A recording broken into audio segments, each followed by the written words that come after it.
ajantsika etrany amin'iny fanitsidika ny ministry mpanjakana amsahana ny fotodrafitrasa ny fampitaovana sy ny fanajariana ny tany lehibe ny maso ivon'ny Republikan'ny Chine omaly voaresaka tao anatin'ny fiaonan'ny rotonta ny fanatsarana ny fiara-miasa ny firenena rotonta mazava ho azy ny tontolon'ny fotodrafitrasa noho ny bahantoerana tao anatin'izany. Fotoana ny fanarenana ny toekareny Madagasikara izao raha ny voalazan'Andriamatoa Yang Min lehibe ny maso ivon'ny Chine miasa sy monina eto Madagasikara raha nitsidika rapomba fanajana ny ministry mpanjakana misahana ny fotodrafitrasa ny fampitaovana sy ny fanajariana ny tany ny tenany. Ny votra nandritra ny fiaonana fa ao amafisina ny fiaraha-miasa eo amin'ny rotonta eo amin'ny sehatry ny fotodrafitrasa sy ny fanajariana ny tany. Maro tokoa ny azo raha-miasa eto amin'ny ministera sy ny fanjakana iray manontolo amin'ny fanjakana chinois satria fantatritsika tsara fa anisan'ny puissance mondiale mihitsy izy amin'izao fotoana izao. Manambola izy, manana fahaiza-manao izy, fantatritsika le sommet ataony isa telo taona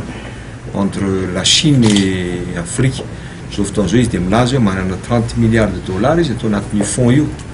Madagasikara tsy afaka nahazo tao amin'io, niasa tao anatin'io satria nisy an'ilay crise teo. Dia izay ny sollicité amin'izao fotoana izao hoe misy an'io ao ahoana ny eritreritrareo tsika no mijery,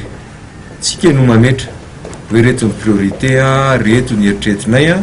dia izy hitondra an'izay mety misy fomba maro samihafa azo raha miasa amin'izay ny famatsim-bola ny fanantanterahana ny asa fa veriko ny mandeha tsy izy mihitsy araka ny lazainy teo tsy izy mihitsy fa tsika no mamoaka tsika zany ny fanjakana no mamoaka hoe zao no eritreritray zao no ataonay meloa